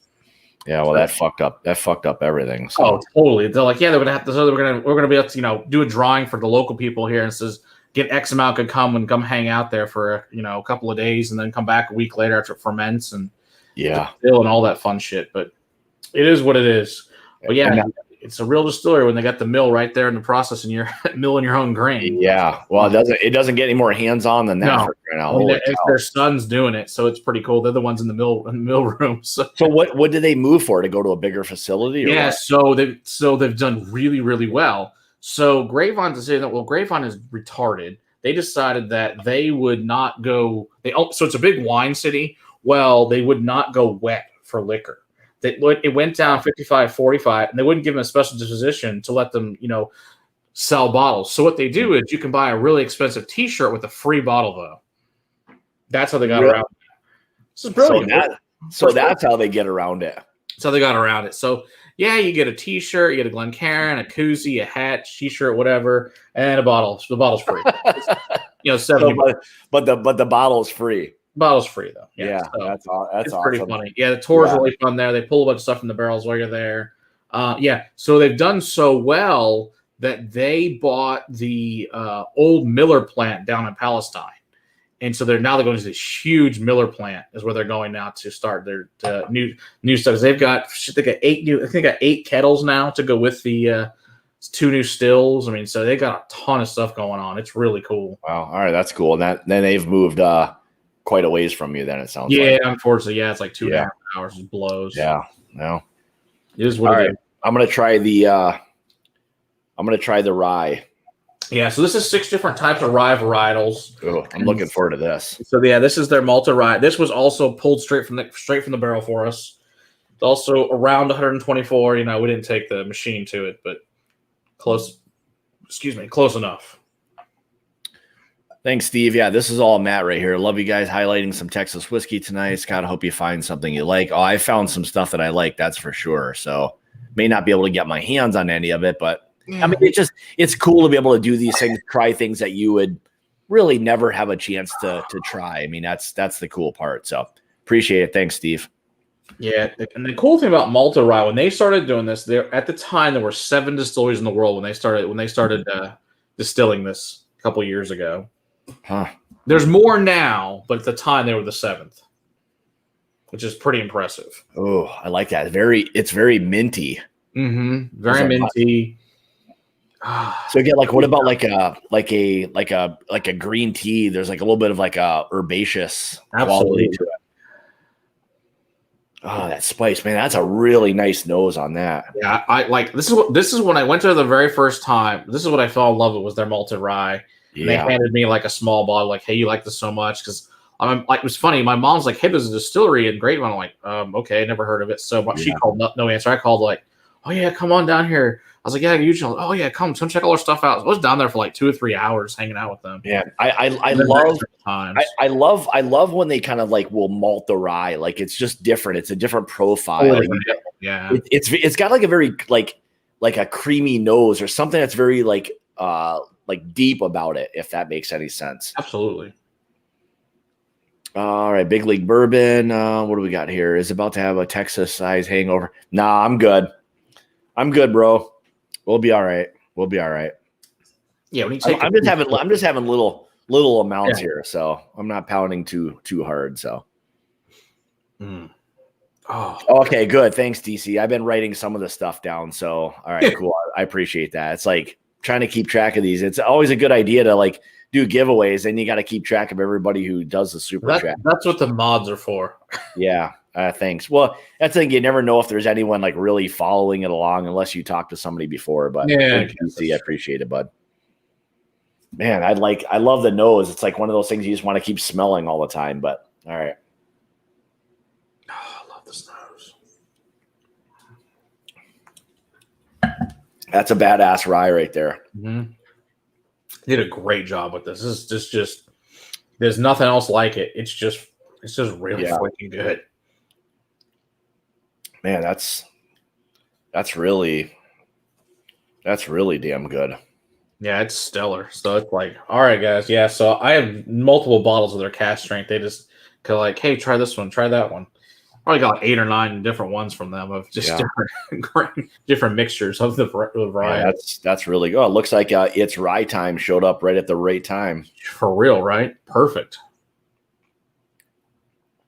Man, that's really good right there.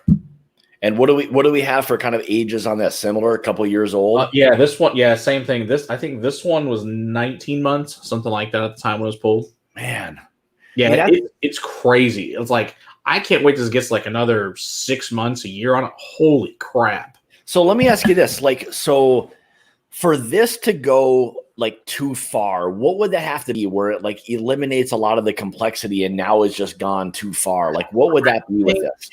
In Texas, mostly it's just going to evaporate. That's going to really what it's going to be. You just there's nothing left. The barrel's going to be empty. Is when it's too far. Okay. And what tends to happen is you'll have some absurd evaporate rate. Like I know some of them will have 75, 80% evaporation, which really that much. Yeah, some of them, which is not good. Which is why you have to go to bigger barrels because they found with small ones the evaporation rate's insane.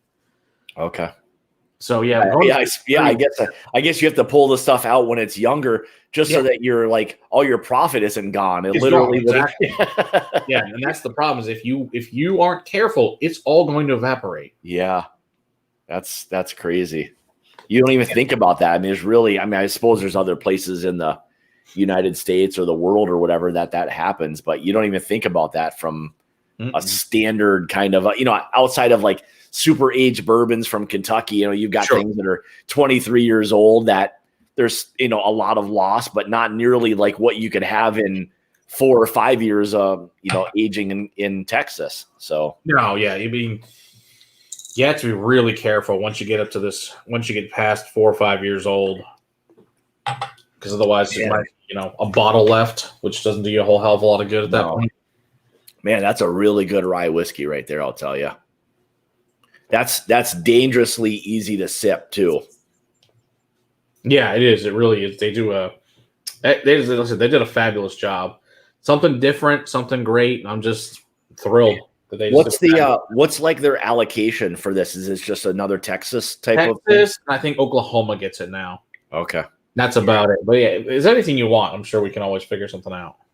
Yeah, that's a really nice whiskey right there. And these guys, hell, I'm sure they'd probably be happy to come on your show too. Like, they're super awesome. Yeah, I mean, I'd be happy to have some of these guys like on or whatever. And yeah, most of these guys, like, we've had a lot of these owners on before and distillers. So like most of them are like, they're totally up for coming on YouTube. They love this stuff, and they'll sit there, and these are the guys who are gonna sit there and nerd out at you about grain varietals and about the distillation levels and everything else under the sun. Well, and that's the cool part. I mean, they're passionate about it, and you want them to share that. I mean, that's the cool part. Yeah, and they're just good people.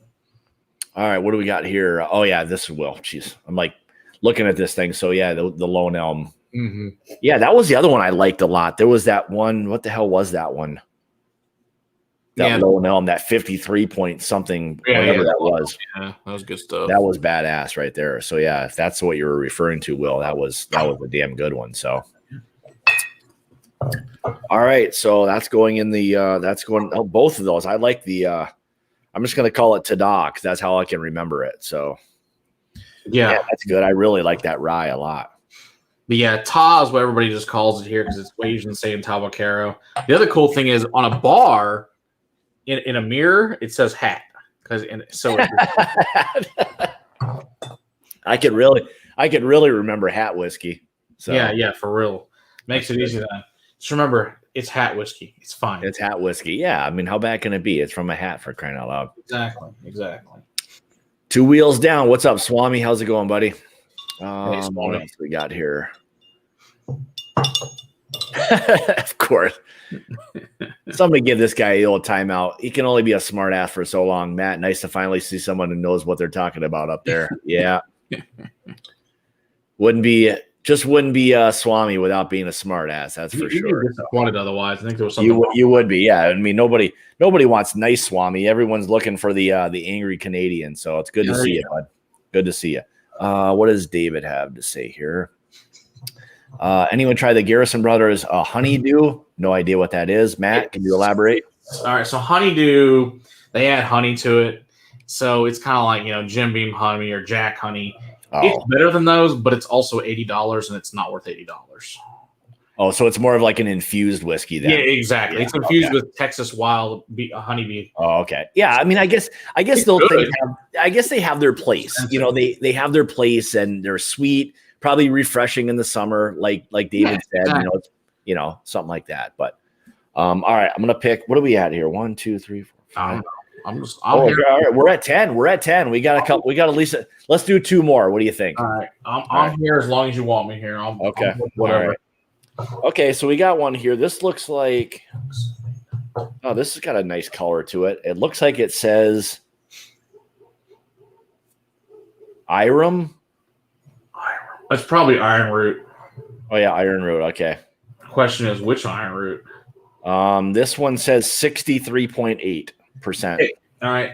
So that's the Harbinger. This is their Solstice Edition, which is the triple barrel. All right, let's give that one. Is that one worth giving a whirl? Oh yeah, this is magic. Okay, this is one of the special new ones they put out.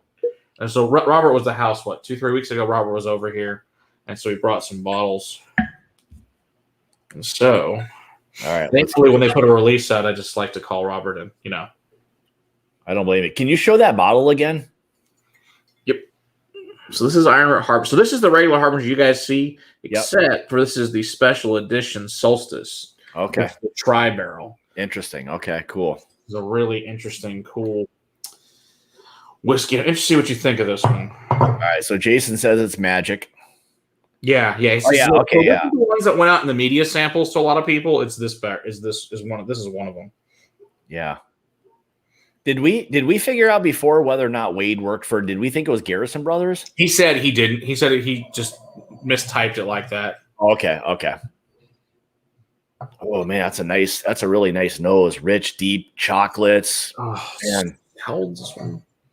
Man, Yeah, I still get like so these this one is 54 months. So this isn't actually an older Texas whiskey. Boy, so you're like 4.5 years or so on this which thing. is really old for Texas whiskey. The only thing probably older up here is that Garrison and that Lone Elm. Everything else is going to be younger. Oh yeah, that's very nice. I still get those like nice kind of chocolate. And this is like a rich, super coffee, like really like rich kind of like espresso, like very deep and that's absolutely nice. Yeah, this is like I said, Iron Root has won best bourbon in the world the last 2 years in a row. Really? From International Spirits Competition. And for good reason. This is a freaking amazing whiskey.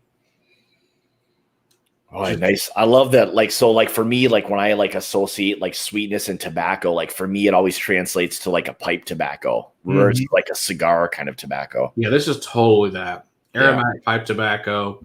This is another one, like just based on the nose, is another one I think would be, without tasting it yet, would be a nice kind of cigar and whiskey pairing kind of. What this is actually better with a pipe.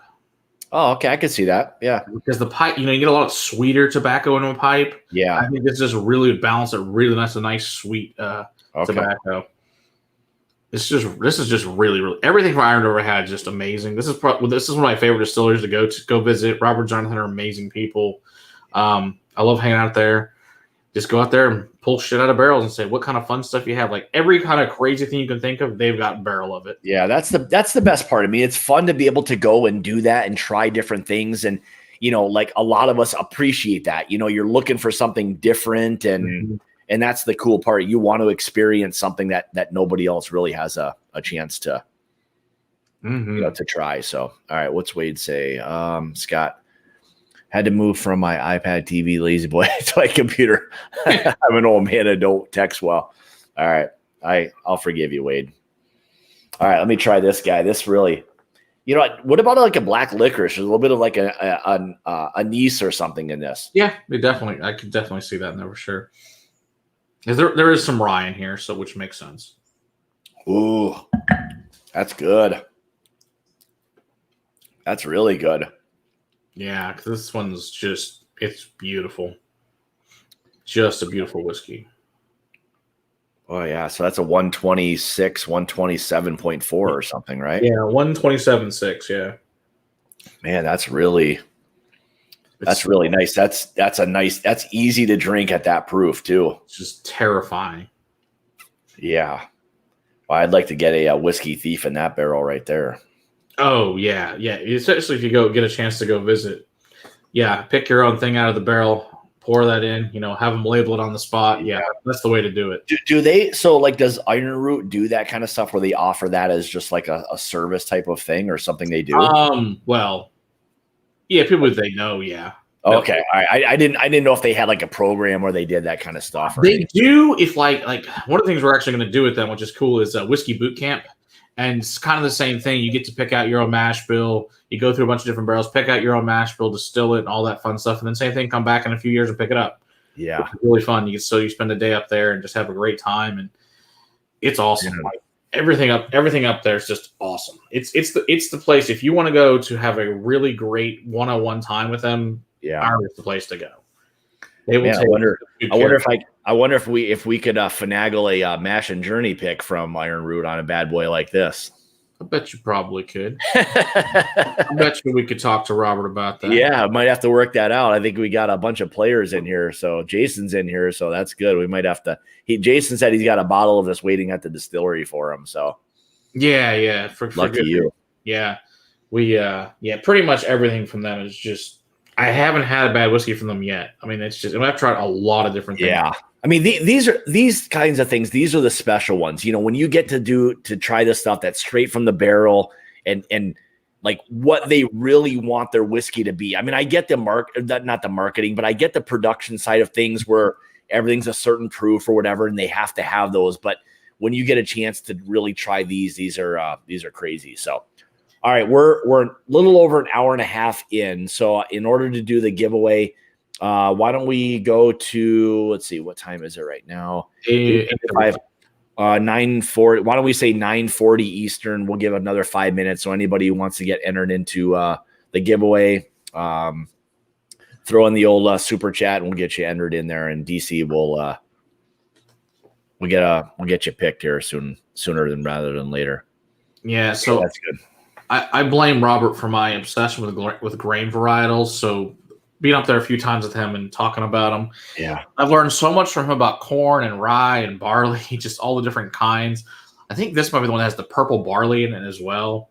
There's all sorts of cool. So you get because he's usually use purple corn, bloody butcher corn, Oaxacan green, magic manna, and the fun thing too is we've also tried out of the totes a lot of the white dog of it, and they all taste totally different. They're all really really good too from the white dog. Mm-hmm. It's just fun to try different things. Yeah, and when they're doing quality, different stuff, they're passionate about what they do. Absolutely. They know what the hell they're doing. That's first and foremost. Definitely. These guys are brilliant distillers. So I know in listening to them talk about some things, I know they've got kind of an interesting background. Yeah, so they have the Armagnac background, which is very interesting. Yeah, they learned at Balcones and in Armagnac, so they have that. And Nancy Fraley's involved with them. Yeah. So that alone tells you a lot of good things about it. Their blending technique and that they do in barrel proofing down, the IV drip method, and then avage and all, which all that fun stuff. So it's crazy when you like listen to these people that are super passionate about what they do and want the quality versus quantity. That's the best part right there. So because they're like right now they're basically have to wait. They are kind of out of whiskey till fall. Because they couldn't count on when they started the distillery. Hey, we're going to win a bunch of awards, and we're going to sell all of our whiskey out. That's the thing. I mean, they don't know. They know they're passionate about what they're doing, and they're trying their best, and they don't know until these things get entered into contests. And really, when people like you get these things, and a lot of people in the chats tonight, and they're trying these things and they're loving it, those are really their awards. The people that appreciate it and love what it is that they're doing. I mean, those are their awards. You may get like a little shiny medal for something, but when guys like you and Jason and all the people within the whiskey world, people appreciate those things. Those are the true awards right there. So yeah, absolutely. I mean, you can win any silly ass award. It doesn't mean anything. Yeah. Nobody actually really likes your whiskey. It doesn't really do anything. Well, and that's the thing. We've seen like nowadays all these awards. It's like everyone who gets entered gets like a bronze medal. It's like great. It's like what enough to fail. I mean, it's just like it's 6 months old and I put it in a dirty sock. Is that how you not get a medal? I mean, that and we don't need like more like participation trophies. It's just the way it goes. So total bullshit. All right, Lito. So cheer, gents. Came in late, but nonetheless, I'll catch what I missed once the live ends. Cool. Appreciate it, Lito. What else we got here? It's rye time. You came in at the right time before. Oh, but I'm bummed. I'll be here all night, folks. Cheers, guys and gals. What are we entering to win, by the way? Right there at the bottom kind of gives you a little indication of what you're winning. So you're in the mix now. So we've got maybe another 2 or 3 minutes to get everything in, and we'll get that one wrapped up. But yeah, this is a really nice whiskey. I'm really enjoying this. So, all right, maybe outside of this one, we'll have one more. Is there anything else that you want me to try for sure tonight? So that's the question. So there's obviously most of these are all excellent whiskey with what's left. Let's blow it out. Like, what would this one be? You want the crazy palate wrecker one, which is gonna be brimstone, or we can do like hazmat iron root. Something. Let's do it. So since we're on Iron Root right now, let's wrap her up with that one. So now I just have to find out which one that is. So yeah, It's 104. So it should say 70.3 on it. Oh my God. All right. Yeah. So this is hazmat. This is, in fact, this is the only hazmat I own. 70.3. Oh, okay, here it is right here. Holy. So what's great about this one, I don't know if you guys can see it. Yeah, so this says hazmat on, which is beautiful. So hazmat. It's hazmat. If there's any doubt, it says hazmat on it. He made it real obvious. So this is 43 months old, and it's beautiful. Just all the lovely oils. You can see them. I don't know if you can really see them on screen or not, but as you can see the oils floating around in here, which is beautiful. Yeah, so these are a little bit special and a little bit different than what went out to other people. Robert's like, yeah, I pulled yours from the barrel, didn't take any of the stuff out, so it is what it is. Yeah, that's incredible. I appreciate it. So, yeah, I mean that's what you want though, right there. I mean, we all want that. He's like, I know you don't want to take it through a filter. You just want it the way it is. I was like, you're right, exactly. He goes, and you don't care if it's hazy and has weird crap. No, you're right. No. I mean, that thing right there is never going to flock on you anyway. It's never going to get cold enough, so you don't give a shit about that. So care less, exactly. I'm not like I'm going to drink this on ice anyway. No, hell no. No way. Cheers, Edwin. I appreciate it, buddy. Buddy gave me a blind this weekend. Blanton's versus Early Times Bottle and Bond. Early Times won. Send me that bottle, Well, you're in the running. You are in the running. Yeah, I mean, I think the Early Times is pretty good. So, all right, let me get. I think it's a great one for $22 to $25. Yeah, I picked it up last week when I was there, 2 weeks ago when I was in Kentucky. It was like $24 or something, pretty inexpensive. Perfect. So, for a good kind of daily sipping. All right, we're gonna go with the 140 proofer right here. So I'm gonna have interested to see what get a little water. Whew. Probably should have been sipping more of this throughout the night, but I haven't had that much, really. No, and that's the thing is you just take a few sips because, if you have a lot of this, not going to be a good day. Yeah, this one definitely says, hello, I'm a whiskey, and I'm hyper. Yeah. All right, so let me plug a few things before I get into this one. So, all right, so barrel picks and all that kind of stuff we've got. So we already sold out of the Rye 3, that one's gone. We got the Russells coming pretty soon. Nice. We're doing a Woodenville on Thursday night that we're picking a cast strength Woodenville, which should be really nice. Some other stuff. So how do you become or how do you get the barrel picks? Patron of either my channel or Jason's channel. That's who the picks are going to first. If there's anything left over after a certain amount of time, then we'll release them at some point. But I think some of these ones that we're doing now, I don't think many of those are going to get outside of the patron. So if anyone wants to get in on any of that, then become a patron of either Jason or I, and that'll get you in the mix for that. So we got some cool merch. Yeah, I don't want to sound too much like a commercial or anything, but it's just fun stuff. We're having a good time with it so far. We just picked an Ezra and a Rebel 2 weeks ago, so we really had a good time with that. We think we thought we got you guys some really good stuff there. So some cool things. I mean, it's fun to do and be able to pick. And we got the Ezra and Rebel. It was really cool because we were able to get those at higher proof than we thought. We thought we were going to get them at 107, and we actually ended up being able to get them at 120. Nice. So yeah, it really worked out. It really worked out well. So and the samples we were trying from, we didn't have to proof hardly anything down at all. Like we maybe moved a point or two in percentages. So that was kind of nice. Cool. So anyway. All right. Matt, what do we got here? Okay. So after tonight, what's going to be the first Mash and Journey pick from Texas? I don't know. Like based on what we've got here, I think going to Iron Root. Yeah, that's a good one. That's the one them or Lona will be the two I'd choose because those are probably the ones with the best stock available to do it for. Or Tubble Carroll will do one for you too. Hell, they'll all do one for you. You got time. Yeah. The next few years, pick one from each. Yeah, I mean that's the thing with this stuff with that Iron Root's doing and Robert and I mean these are crazy. These are crazy. So man, even at 140, you're not getting like blown away on the nose with the ethanol. Terrifying. All right, let's give this a shot. That it just goes down. No burn. Man, you would No burn.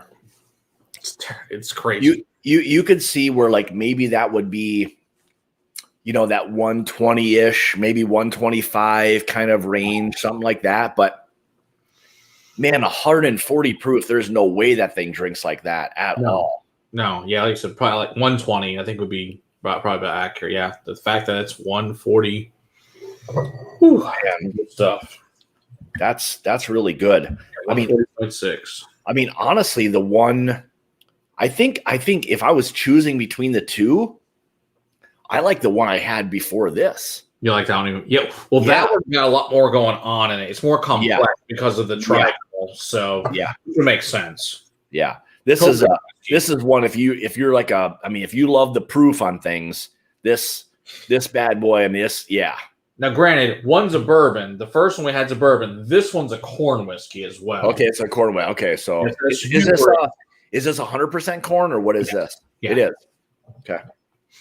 So it's different corns. So yeah, it's good. It's really, really good though. Yeah, very, very good. Oh man, I forget what the thing is. I had to go back and watch our stream to remember what the heck's in each one of these. I don't remember. Mm-hmm. Plus, it's later on, and I don't know. Yeah, because you guys start at like now almost. Yeah, we start at 9 and go to 11 at least every Monday. Jesus. So yeah, we're just used to it. I mean, we've done up to almost 40 different ones in 2 hours. Really? Oh yeah, good fun times. It makes for a little bit of a rougher Tuesday morning, but what the hell, right? Usually it's good whiskey anyway, so it's not really a problem. Mm-hmm. The only problem I ever had on the show was when we had the worst shit ever. We called the Peter Golden, who gave a bunch of stuff to the whiskey, just terrible bottom shelf scotch. This shit was awful. Oh. And I had the worst headache before we even got the stream. It wasn't like a drunk or anything. It was just a horrible headache from it. Yeah, all like 80 proof. It's all just. Oh yeah. Well, that's exactly the thing is when you're drinking good, high quality things.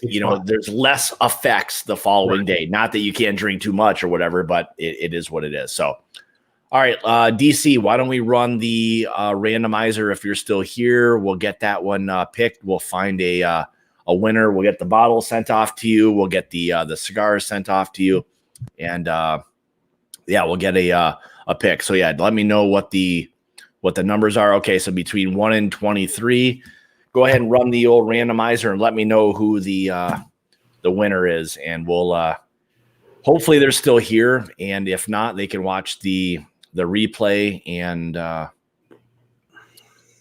we'll get it all sent off to you. So, man, that's really good. That shit does not drink like 124 proof. I'll tell you that. Holy cow. Or 140 proof.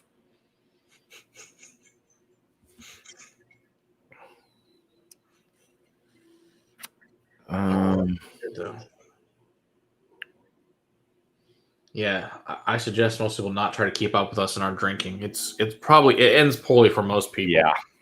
I was like, don't try to outdrink us. It's not going to happen. No, well, that's the problem when you try to keep up and maybe you can't do it. So, all right. So Matt, DC's asking to pick a number. Why don't you between 1 and what did he say? 23, pick a number between 1 and 23. And that will be our winner. 13. That's the number I would have picked. That's my number right there. Good number. All right, DC, let us know who's number 13 in the mix, and we'll get them some cigars and some bourbon. Man, that's good. Yeah, this is good. Yeah, so we've got another 12 left for whenever sometime the next few weeks, we'll do round 2 of this. Yeah, so we'll do. So we got April 5th. We're going to be doing. So let's talk a little bit about that. So April 5th will be on your channel Monday night. April 5th, 9 p.m. Eastern. We're going to be running through several different scotches. So if you guys are in for good times watching me make an ass of myself, stop on by. Should be good. So. You'll be all right. I hopefully pick things you like. I try to pick things, I would say no Pete, and just interested to see how this works out. I picked something also we hadn't had in a long time, so I thought it should be a really fun night. Well, it will be. I mean, and it's fun for me. So, all right, winner we got B Sims, my man. How's it going? All right. So, go ahead and reach out to me. We'll connect one way or another. So you'll get the bottle of the Early Times and the Cigar Club Customs. We'll make sure to get that stuff to you. So awesome. I think he's actually here still, I believe. Okay. Maybe not. Well, one way or another, we'll connect. So John T, how's it going, buddy? There he is. All right, cool. He is here. So send me an email. So my email is mybourbonjourney01@gmail.com. So just shoot me an email with all your mailing information. We'll make sure to get the whiskey and the cigars and stuff off to you. So again, mybourbonjourney01@gmail.com. So cool. Congrats on that. So, all right. So we're almost 2 hours in. Matt, first of all, thanks for packaging all this shit up and sending it to me. Greatly appreciate it. This was the interesting part for me. I mean, we've gone through roughly half of these bad boys. And this is what I was hoping to accomplish, just to try different things. I mean, I love trying different, whiskeys, whatever it may be. And I know like Texas has so many different unique whiskeys that it really makes it enjoyable to do something like this. So thanks again for sending these things out. So, it was fun. All right. So next week, something kind of fun. Several guys have sent me samples of the Jack Daniel's single barrel proof. So I'm going to they've all sent me slightly different proofs, different barrels, of course. So we're going to do a little blind flight to see which one may come out on top, if there's a better barrel than some of the others. So I figured it'd be a fun thing to see how different some of these single barrels actually are for the Jack Daniel's single barrel proof. So that'll be a fun one. I'm going to probably need a little water that night. That's for sure. So I think so. Those are all big boys. I'll tell you, they're all like 130 plus proof. So that was a special one. It'll be a fun one. So, all right. So for anybody who doesn't know, Matt, why don't you tell everybody a little bit about where they can find you? All right. Obviously, we're on YouTube, Whiskey Crusaders. We have the Facebook and Instagram. I don't know anything about them. I don't run them. Sarah on our channel and Will is my other partners on the channel. They run those parts, but or our Discord is where if you want to actually talk to me, get in our Discord. That's where I'll be all the time, pretty much there 24/7. I don't sleep because I have problems. I do think about whiskey a lot, though, based on everything that's here. And so, so we'll have Scott on here on April 5th for the Scotch, and then I guess back on here on the 6th for the rest of this Texas. So it should be a lot of fun. Yeah, it'll be a good one. Yeah. So the 5th on Matt's channel, Will and Sarah. 6th will be on mine. So yeah, we've got some good stuff. It'll be more of this stuff. So you got to be prepared for at least a 2 or 3 hour marathon. So we review everything under the sun. We don't care. We like all whiskey. So it's all kinds and all varieties. So it's always a good fun time. And sometimes we also review liqueurs on Saturdays. So if you're into liqueurs and all that fun cocktails, we also do those as well. So yeah, you guys do. Yeah, you guys hit it all. That's for sure. You guys cover all the bases. That's for sure. Hey, somebody's got to do it, right? You got it right. You got that right. So, all right. So Matt, thanks again. I appreciate it. Appreciate it much. Everyone for tuning in tonight. Thank you so much. Appreciate it. All the super chats. Mr. Sims, we'll make sure to get the cigars and the whiskey and stuff off to you. Thanks, everybody, for joining tonight. Make sure you check out Matt next Monday. I will be on again on Tuesday night, and we'll run through some fun things. But as always, thank you to everybody for joining tonight. Had a great time, and it was good seeing everybody in there. So until then, we'll see everybody next week. Cheers, guys. We'll see you.